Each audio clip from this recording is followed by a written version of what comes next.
Hello and welcome to the Shop Talk with Writers podcast. I'm Eleanor Lappin and my guest today is Irish novelist Fiona Scarlett. We travelled to Dublin to discuss her second novel, May All Your Skies Be Blue. Fiona Scarlett is originally from Dublin but now lives in County Kildare and is a lecturer in creative writing at the University of Limerick. Her debut novel, Boys Don't Cry, was an international bestseller, shortlisted for several awards. We also interviewed Booker-winning Irish novelist John Banville on the same visit to Dublin. You can listen to that conversation on a previous episode of Shop Talk with Writers. But now, here's Fiona Scarlett with a beautiful reading from May All Your Skies Be Blue.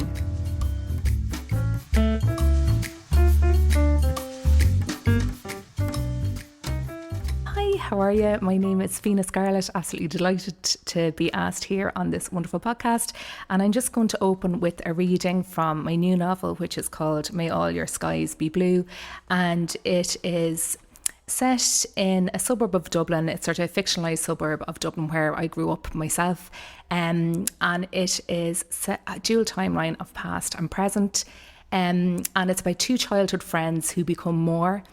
And it runs across one day in the present where Shauna is thinking back of her childhood friend Dean, who has left, and he's back now and she's deciding will she reconnect or not. So that's sort of just setting up the book a little bit. And I'm going to do a reading from a little bit from the very first present scene in the book, and then I'm going to do one from a past section. So this is present section here. Morning prep. 8:30 a.m, another day, another dollar. Shauna dips her mop into the freshly filled bucket of sudsy water, splash of Dettol, smidge of Lenore, just how Ma had forever done it, the Lenore her addition over the years. Mopping always done first thing, never the night before, leaves the place smelling fresh, settling her thoughts, ready to battle the day ahead. Well into her groove now, the monotony taking over, paying extra attention to the deep scratches and nicks etched across the vintage black and white checkerboard lino, showing its age, a bit like herself.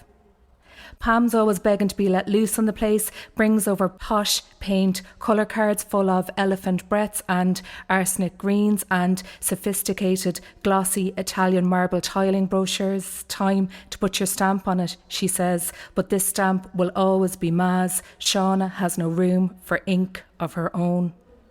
She empties her bucket down the staff sink, the small space out back for teas, coffees, products, rolls her shoulders, stretches her spine, puts the kettle on and grabs the packet of smokes from behind the till counter, slips out back, sparks up, inhales, sighs right back out, continues until the speckled, tanned filter burns right through to her fingers, held tight between the pads of index and thumb. Feeling the singe of it before flicking it to the ground, stubbing with a white pennies want-to-be Converse toe. Around the entrance, hunkering down to get the key in the shutter lock, a faded yellow graffitied fuck off scrolling past as it lifts. Tina will need to get the hose again, remnants of some lad's late night escapades regurgitated to the left of the front step. A fleeting scan across the green, straight into the blank reflective windows of his gaff, his family home. She refuses to think about him or the last conversation they had, or that she left him waiting, or that he left her completely on her own. But this ritual continues day after day. Shut her up, turn, look, her penance, her 40 lashes, needing to feel the fresh raw pain of it, of him, over and over. That's the first present one. Thank you. Would you like me to read a past section then? So the past section that I'm going to read is called The Buggy, and just to say that this is based on a true life event. So I was the person on the skates, my brother was the person pulling us with the skipping rope, and our next door neighbour Barry was the fella sitting in the buggy, just to give some context. We saw it sitting at the front of Mark's gaff, only dying to be used, so it was, well, according to Dean anyways, the Snappers brown and orange nylon striped buggy. Dean strapped himself into it, me at the handles, Mark with a skipping rope, him not altogether fully on board of the plan, it has to be said, waiting at the side of the green. The newly cemented path sleek and smooth and begging for the roll of a skate or a freewheeling of a fake BMX or a younger brother's buggy. She's going to bleed and kill me, Mark says, us ignoring him, getting ourselves positioned for the plan of action. What if she sees it's gone and he's winding the skipping rope round the wrist of himself over and over? If anything happens, I'll say it was me, yeah. No one, Audrey won't stay mad if I'm involved in whatever battering the buggy is inevitably going to take. You can't be letting her take the blame, Dean to Mark, standing himself out of the buggy. That's not on. Either do it or don't, but she's not getting the blame if anything happens. As if I would, Mark folding his arms. Good, Dean settling himself back into his seat. I shoot Mark a quick wink, him with a smile, and I'm not the best like on the skates, Bambi wobbling. Mark runs over, lets me lean on his arm as I clasp my hands tighter onto the handles, the knuckles on me near busting right out of my skin. No turning back now. All right, Sean's, Dean says, holding my gaze. All right, I say, palms starting to sweat. All right, says Mark, blessing himself with a quick sign of the cross. Throws Dean one end of the skipping rope, him holding tight to the other. He's ready, he says, us there wavering at the top of the path, my hands continuing to sweat, slipping off the handles. Just hold on, yeah, Dean, as Mark starts to run. It'll be grand, he adds, the breeze pushing against my face as we're speeding up. A laugh whipped out from the back of my throat with whoop, said a Dean. And Mark's running faster, but we're rolling on past him, coming to a corner. Jean shouting not to let go, screaming it. Hold on, Sean's, hold on. But the corner, how will we make the corner? The end of the rope tugged out of Mark's hand. The road, he's screaming. Watch the road. Dean has his feet out front to try to slow us, but I'm letting go. We won't make the bend. We can't make it past around the corner. I'm trying to remember how to use the stopper. Drop to the knees, Ma warned the first day I had them. When you need to slow down and drop to the knees, I do as my teeth and nose and knees skid off that smooth path, the taste of gritted gravel in my mouth, and Dean's there picking me up. My teeth, I gulp in between gasps of cries. I'm down on my hands and knees looking for them, the grit getting stronger, thicker. My teeth trying to feel over them with the tip of my tongue, but that grainy texture is taken over. You're grand, Dean keeps saying, guiding me back over the green to Ma. You're grand, but his face has gone grey, looking at my mouth. I cover it over with my hand, but he takes it in his. It's grand, he says, and holds my hand all the way to Ma. But Mark's going to be in shite, he says. I busted a hole in the buggy and I burst out laughing, not even worrying at the pain of it now. And yeah, that is how I broke my two front teeth when I was about 10. How old were you? About 10, I'd say. Exactly. Yeah. So like these two teeth are fake here at the front. Yeah. Fiona Scarlett. Yeah. Welcome to Shop Talk with Writers. Thank you so much for having me. And we have actually come to Dublin to speak to you. This is our traveling podcast moment. We've come to Dublin to interview you and to interview another Irish author who shall at the moment remain a secret. I know. And you suggested this particular place to meet. Could you tell us where we are? We're in, it's called the Molly Museum, so the Museum of Literature Ireland, and it's a really, really beautiful space, and it backs out onto these wonderful gardens, and anybody who's ever visiting Dublin, I'd highly recommend to come here. Lots of different exhibitions about Irish writing, Irish writers, contemporary and in the past, lovely exhibitions, and it's just a really lovely space to be as well, and to reflect and to inspire as well. So I always love coming to this place. So Irish literature is an incredible phenomenon, always has been, but it is really flourishing at the moment, would you say? Oh, absolutely. And I think we just have such a rich history of storytelling and story writing in all forms, from poetry to plays to non-fiction to fiction. We just have such a wealth of storytelling here. But no two Irish writers are the same. No. And I've been sort of following the scene a little bit, and excuse me, please go ahead if you need to. Oh, don't worry, it's fine. Oh, no, go ahead. It's absolutely fine, thank you.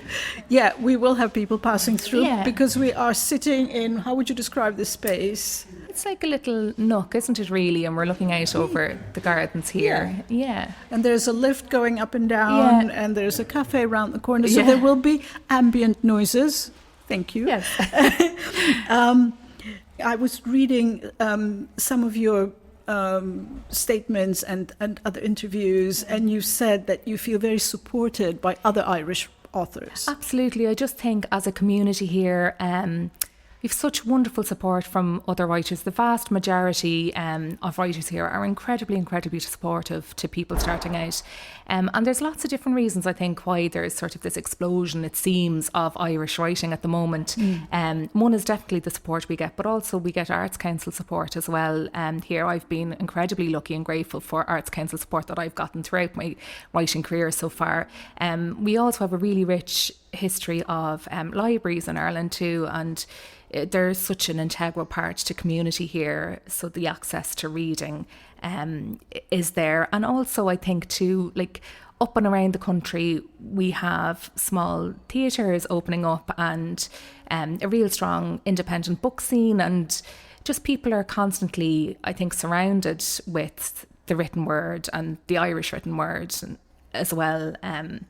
And it connects us to place, I think, quite a lot of the time, because even though Ireland is such a really tiny, small country, every single area that you go to, or county or district, will have a different colloquialisms, different accents, different language that they use. And it's playful to be able to play with language that way, plus as well that our native language of Irish or Gaeilge, and how that sort of informs our English writing and the rhythm of our writing and the sounds of our writing as well. So Gaeilge or Irish it was an oral language long before it was a written language. So there is that whole history of that oral storytelling and how words are put together and the sounds and the rhythm and the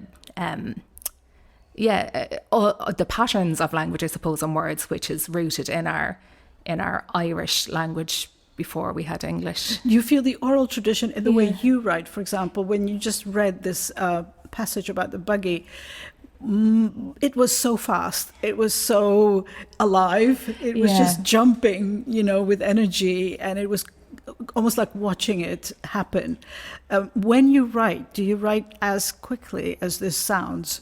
Yeah, the rhythm and the sounds of language is really important to me, but a huge, massive part of storytelling for me is sitting around listening to people chat. And I'm from a big family, and my husband's from a big family as well. And it's just that whole idea of sitting around the kitchen table and everybody it's that rapid fire conversation that's constantly going on. So I really like to capture that sort of vitality and energy, and how people speak and interact with each other, try to capture that on the page as well. So again, going back to that sound, like I did, my background's in music, so I did music as an undergrad. So I know I was wondering, is the reason that the sound of the words or the language on the page, is it because I did music beforehand that's so important to me? But I think it's more than that, because it reminds me of like my father, my grandmother, and that oral tradition of storytelling and chat that happens everywhere. It happens in every community, whether you're down the local shop or you're in the pub or you're here, even in the coffee shop chatting with somebody beside you or whatever it is. It's just that constantly being surrounded by story in that way is really interesting to me. That's okay. It's okay. We have a bit of an audience traveling through. Fiona, you are from Dublin. I am, yeah. But you are currently living somewhere else. Yeah, I live in Kildare, which is basically like it's basically nearly like a suburb of Dublin now at this stage. I'm living in Clane in County Kildare, and it's funny because where I'm from is a suburb of Dublin. It's Blanchardstown is the name of where I'm from originally. A huge, massive suburb now, big population. But I had never heard of Clane before, and it's quite close. It's not that far away. And there's a university town, Maynooth, which is very close to where I'm living now. And I would have heard of that because a lot of my friends and things would have went to university there. But I had never heard of where I'm living now. But no, it's really nice because it's quite easy to get in and out to the city centre. It's not too far away even from my home place. And it still has a really nice sort of village feel, even though it's not. It's probably has a population of over 10,000 now, but it's it's a nice place to be for now. And I'm curious, why did you choose to study creative writing in Glasgow? Oh, yeah. So what happened was, so I'm not somebody who always wanted to be a writer. I was always a massive reader. Like, it was, Mum would bring us to the library every Saturday and I'd fill up the library card. I was always a huge reader, and loving stories and film and tea, all of that. Like, loved stories and storytelling, but writing was never something that I thought, I suppose, I could do, or something that, like, I loved English and all of that, but I just never really thought of writing as something I could do. So I was in my mid-30s then. I don't even know when the idea for me wanting to be a writer is, but I do remember sitting down with my husband and saying to him that I wanted to be a writer. I wanted to write a book, and he was like, yeah, go for it, go and try it. So then I got the bug of writing, and I joined a couple of little online groups and things, because I was working at the time as a full-time primary school teacher. I had 2 small children of my own, and then I decided, no, I really, really want to give this a go. And I love a course. I love doing a good course and studying and stuff like that, you know. So I decided that I really wanted to do a master's in creative writing and just see if I had what it took, and devote the time to just writing, and sort of highlight it as something that was really important to me, which it was becoming at the time. So when I started looking around for masters around Ireland, even the part-time masters, I don't know, is this still the case, but when I was looking, even the part-time courses, the lectures were during morning time, and I wasn't in a position where I was able to give up full-time work at the time, with, you know, everybody, life and mortgages and bills and everything to pay. So my sister, who was living in Glasgow, she said that the University of Glasgow has a really good distance learning option, and that she thinks they had a creative writing course. So I looked it up, and they did. So this is even long before COVID. They had the sort of distance learning option, remote learning. So I did that, and I did it in the year, and the lectures were all in the evening time, which suited me perfectly. And I will say that you absolutely do not need to have like a master's or anything like that to write. Like, you really, really don't. But for me, it gave me a confidence in my own writing voice, and to learn to trust my own writing voice. And also it gave me space and time to experiment with different types of writing, and pushing myself out of my comfort zone. And what the masters did do for me was give me a confidence in my own writing voice, because at that stage, because I was coming to it a little bit later, and I didn't have any confidence in my writing ability at that stage, and what I was writing was very different at the time. So I was teaching primary school children, and my vast experience in primary school was with junior infants, which is like children's first year of school in Ireland, so 4-5-year-olds, and I used to love making up little funny stories for them and little funny stories for my children and things like that. But I had this wonderful tutor who basically took me aside and said, you have to stop treating this like a hobby. This is important, this is real. And I remember she set a writing exercise saying, write the most beautiful piece of writing you can come up with. So I went off, and of course I wrote this, what I thought was really wonderful, fabulous, like lyrical piece of writing. And she was like, what is this? Like, this is not you. Like, it's not beautiful writing, because the beauty of the writing is your own authentic voice. So it gave me a lot of confidence, and like learning to trust your instinct and trust your gut, and like finding your voice, and not even finding your voice, but owning your voice, like owning who you are as a writer, which I think is incredibly important, because like that is where the beauty of the writing is. Well, you clearly found your voice. Yeah.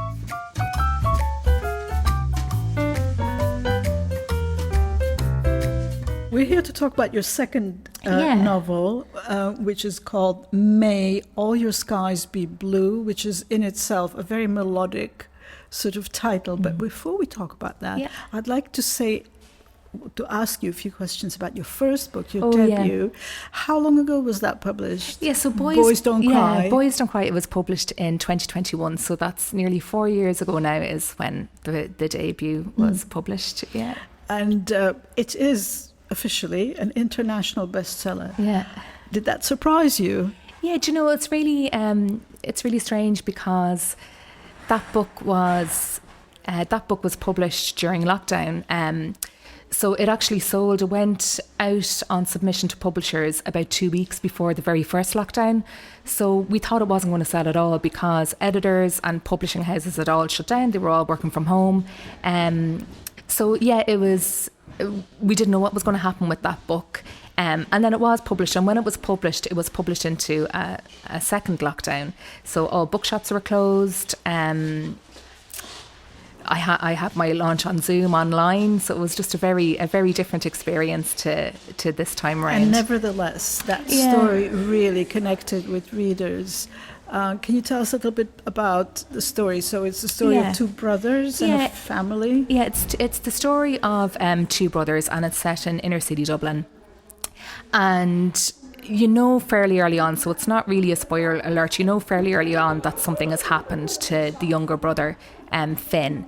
And it's a dual timeline and dual point of view between Finn, who's 12, and his older brother, Joe, who's 17. And Joe was sort of detailing the events and the aftermath of what has happened to Finn, and Finn is detailing the events leading up to that event.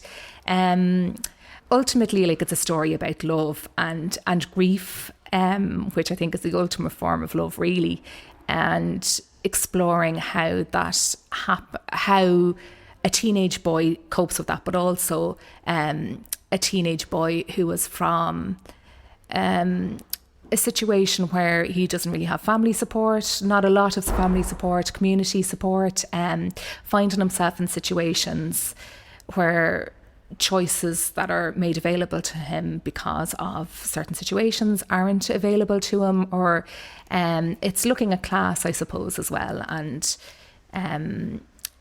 choice in particular. And I found, even with this book, choice is something that I'm really fascinated by. So with Finn, he doesn't have any choice at all in what happens to him, but then does his older brother Joe have, like, is there a choice in what happens to him? Is he making choices, or do circumstances such as where we're from or background? And also the impact of the family on those choices.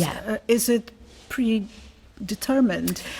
Or to what extent can a son or daughter do something entirely free of what the family has already set up for them? Yeah, exactly. So in that situation, Joe is from his father in particular. His father is in prison. His father is abusive. His father is in a sort of a drug gang in the area. And where I'm from, there was a lot of drugs in the area where I'm from, but it's like looking at areas, especially this happens in Dublin a lot, where there's this like postcode discrimination, so that everybody is labelled as, you know, disadvantaged or whatever because they're from a particular area.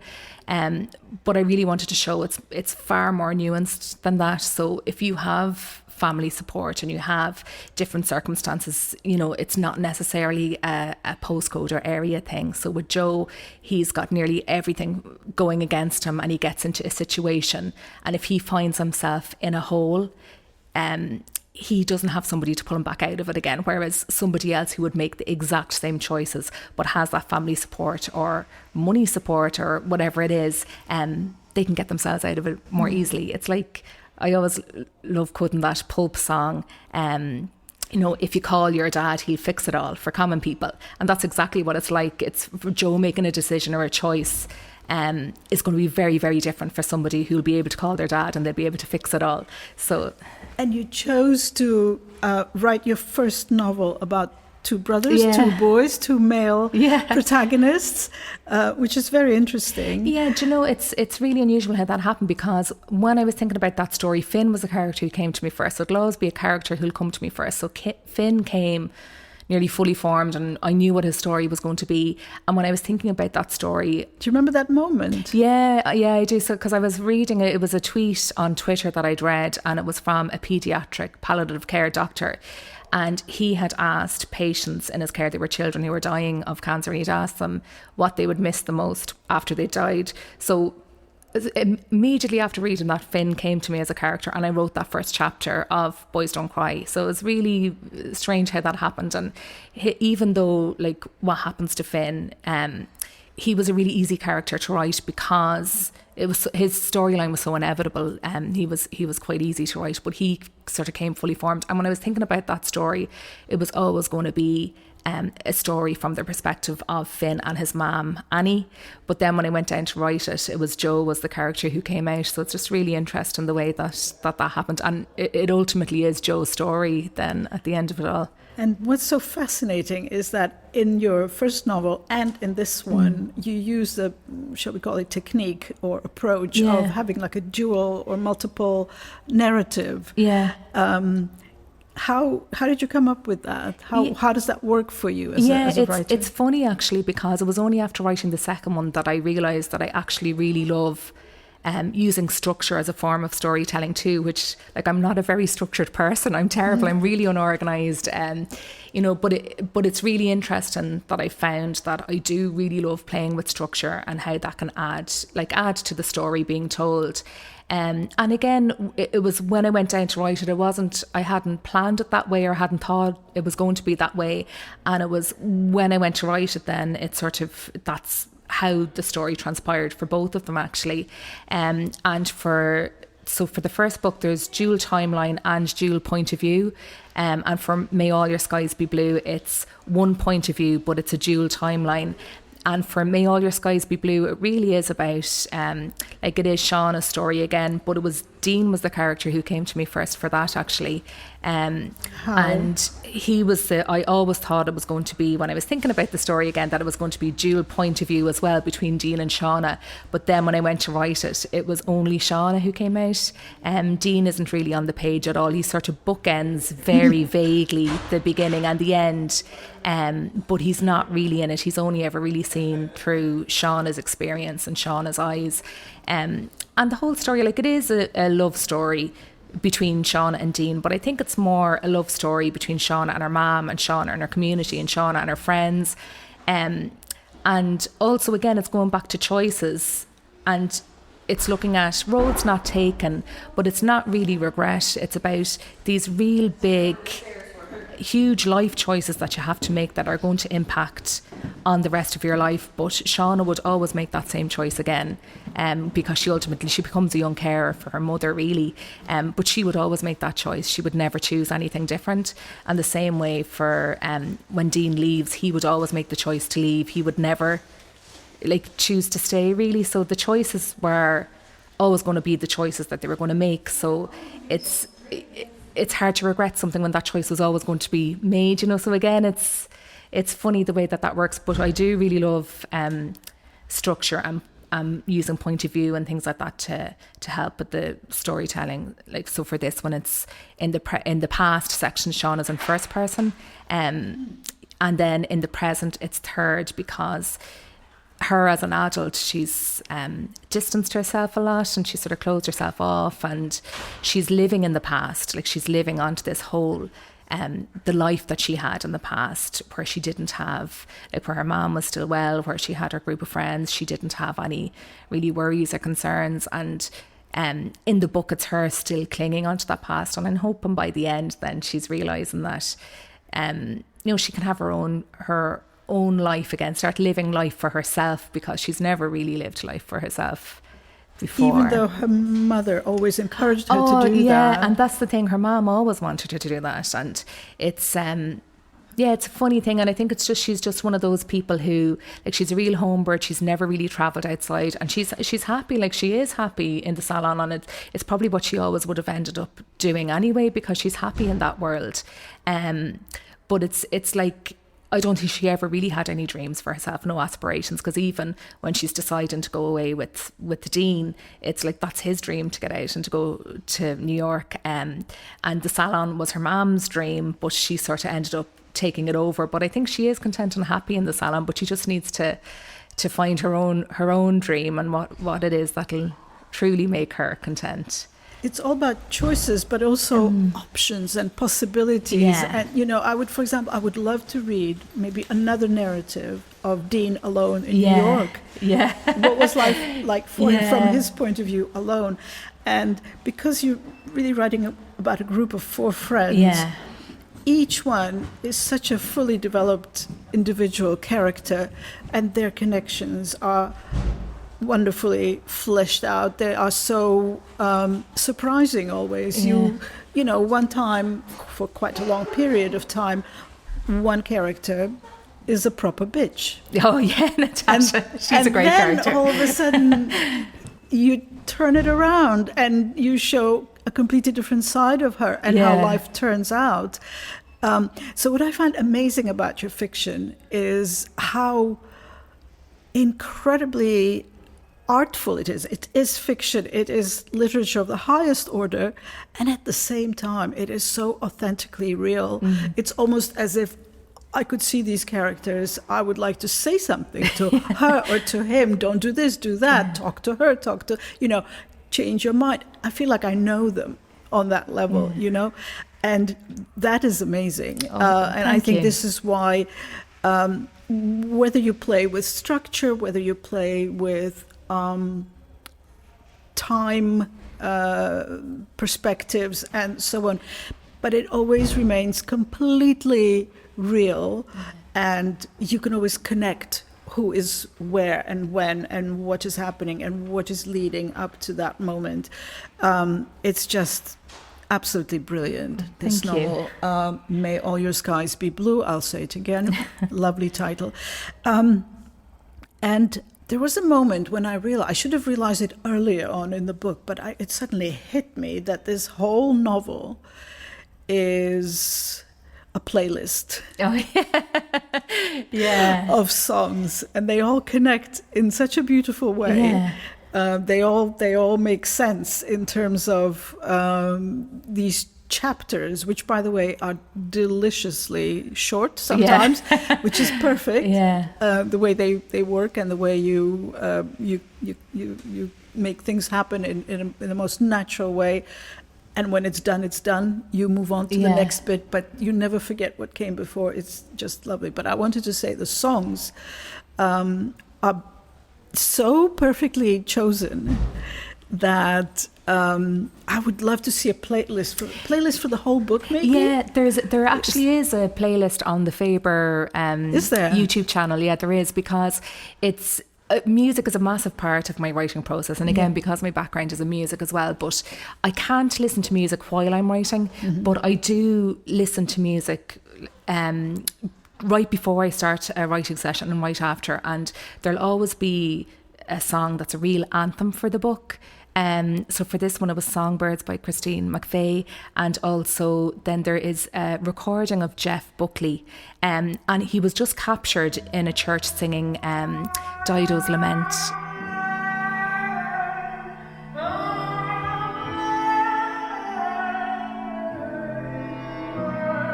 And it is just like this haunting, like this ghost singing it to you.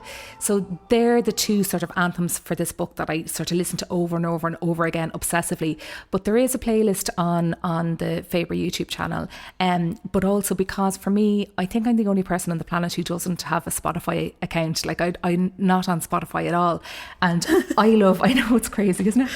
It's like, what? How do you listen to music then? But I love listening to music, watching it on YouTube. I love watching live performances. And even when I'm listening to music, I love the real old recordings. Like if you listen to Glenn Gould's Goldberg Variations, Goldberg Variations, you can hear him humming along with it and the breathing. And if you listen to old recordings, even of classical music, where you can hear like the wood of the bow hitting, like you can hear like people breathing and living the music. So if I'm listening to it, I always love listening, particularly to live performances. But if I watch it on YouTube, like you're seeing the live performance, but also then you have reading the comments. Like when you read the comments and you see what pieces of music mean to people. And that is what I really love about music and writing, trying to connect the feelings that a piece of music will bring up for you, like trying to translate those feelings then into a piece of written work, and even how rests work, and how like the music is, how important the silence is in music, in the same way for books, how important it is for me anyway. A really, really important thing for me is giving space to your reader and giving that space to let things sort of percolate or come up with your own ideas, or to have that emotional connection with something. So yeah, no, that's how I love to listen to music anyway. Yeah. There's a big dilemma that comes up in your novel: Blur or Oasis. Yeah, it's because for this particular book, like, there's a lot of nostalgia in it. So I made Shauna. This is actually a true lockdown book, because I started writing that book the very first day of lockdown. Because I was teaching at the time, and it was 2 weeks before the Easter holidays, and we were told, okay, everything's shutting down for 4 weeks. So we were told, you're going to be like, the school's going to be closed for 2 weeks before the Easter holidays, and then you have 2 weeks of Easter break, and then we're going to be back and everything's back to normal again.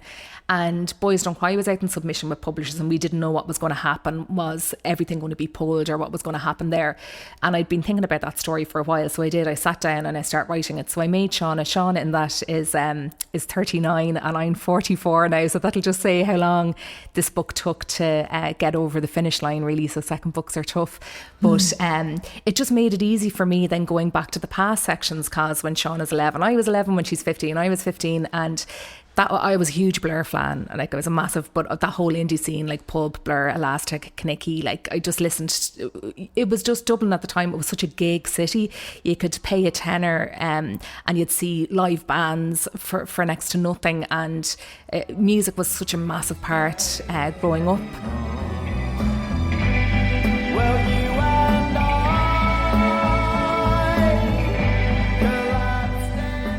And that was the whole thing, Blur or Oasis, when I was about 15 or 16. And everybody was Oasis because they could play their 3 chords on the guitar and sing along with it. But I was like, there's no comparison. It's Blur. So a lot of the things in that. So I could bring a lot of myself into this book. There is a lot of me in this book. And I've set it in, it's a place called Hudstown. I'm from a place called Huntstown, and then Hartstown. So it's an amalgamation of the estates, Mountfew, Hartstown, Blakestown, Huntstown, of where I grew up. And the hairdresser in it is the local hairdresser that I was obsessed with when I was younger. So there is a lot of me in this one in particular. But it was really nice going back and revisiting all those times and putting that nostalgia in there. I'd love to talk about the hairdresser. Yeah.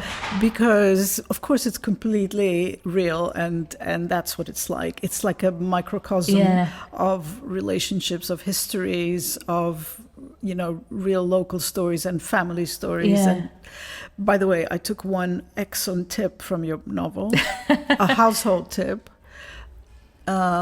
Dettol and Lenor for washing the floor. That must be is that a real thing? That is a thing, yeah. And I found I will definitely adopt that, because that's brilliant, because it takes the sting out of the bleach. It does. It's smell, not as strong as the Dettol smell, and it cleans really well. It leaves a lovely fresh smell. It does. You can put it in the steamer too.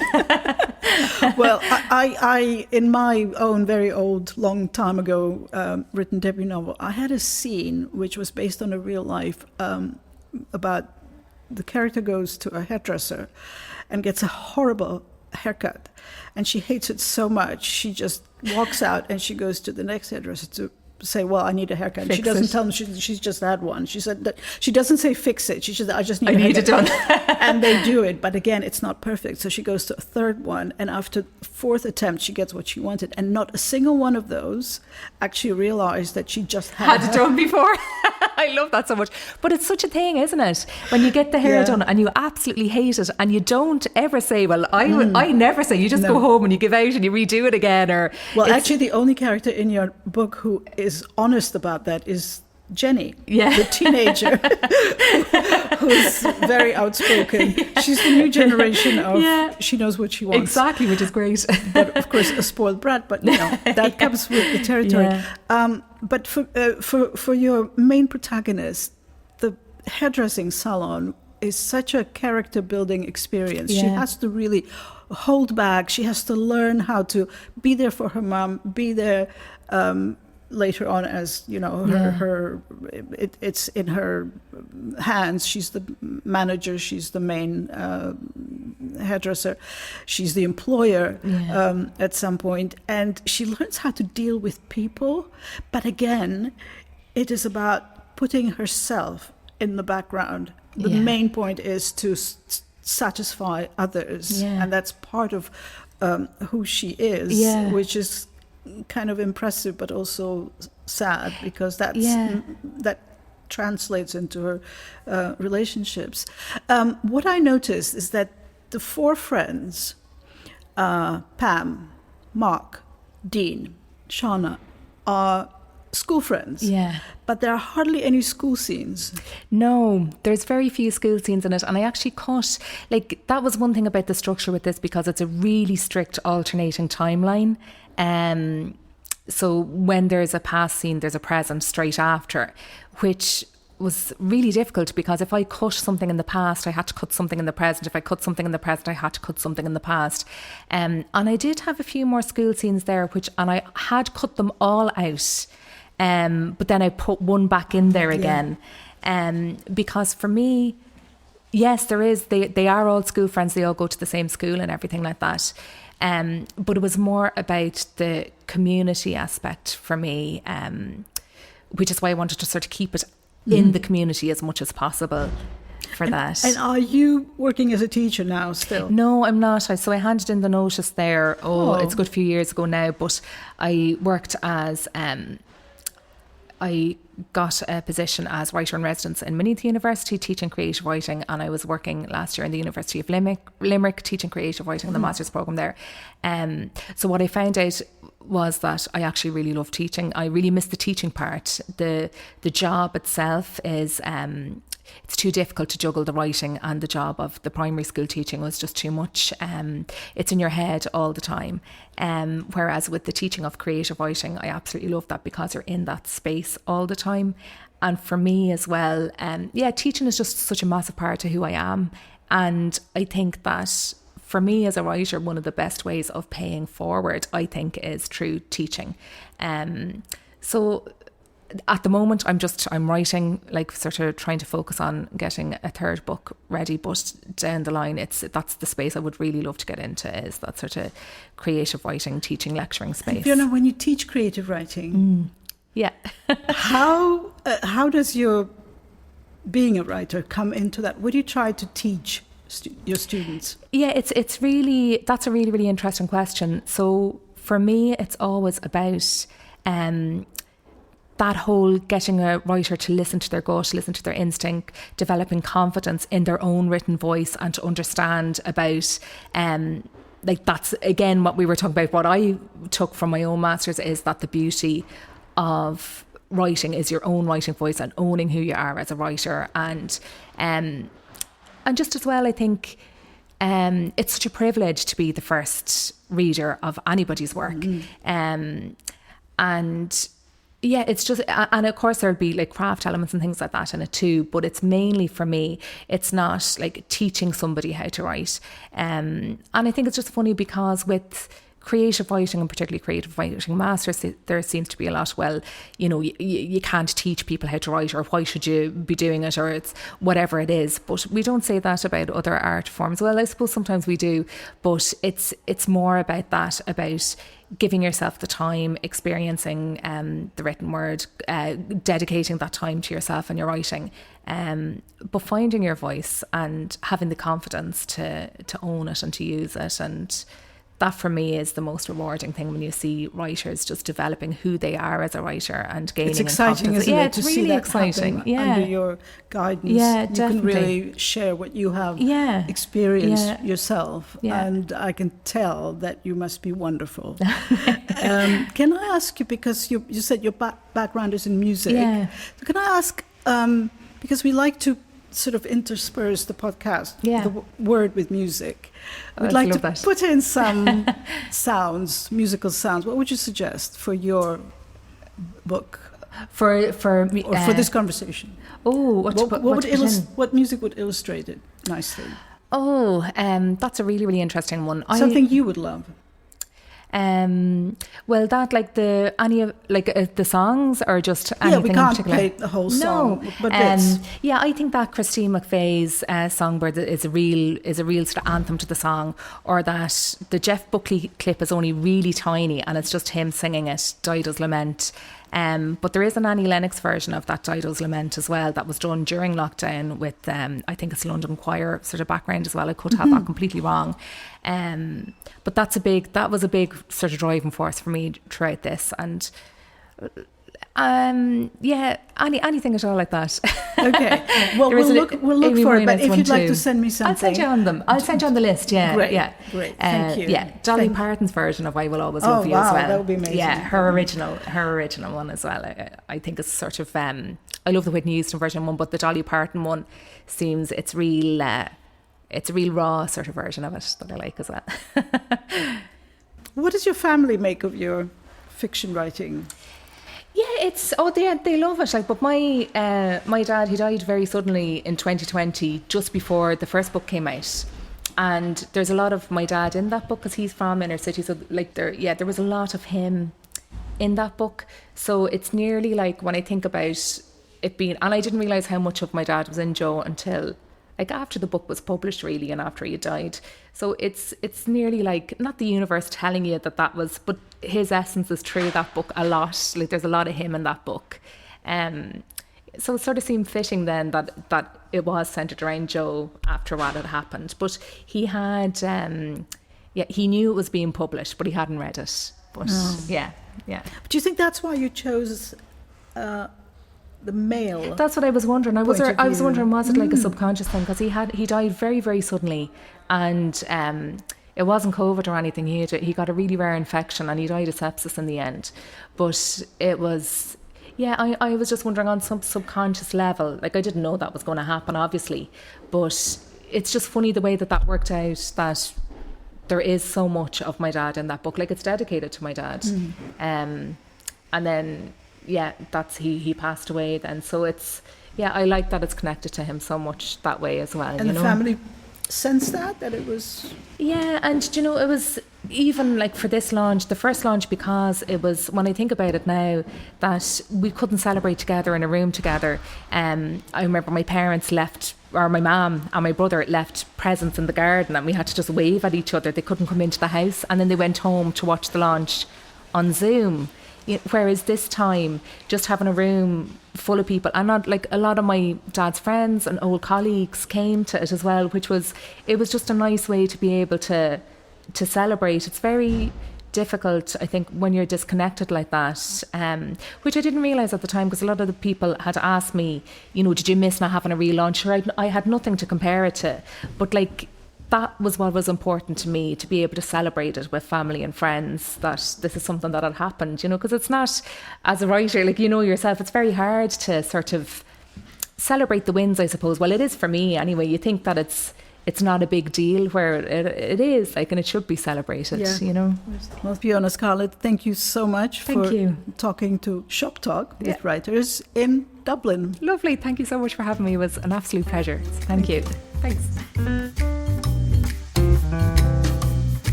Thank you for listening to this episode of Shop Talk with Writers.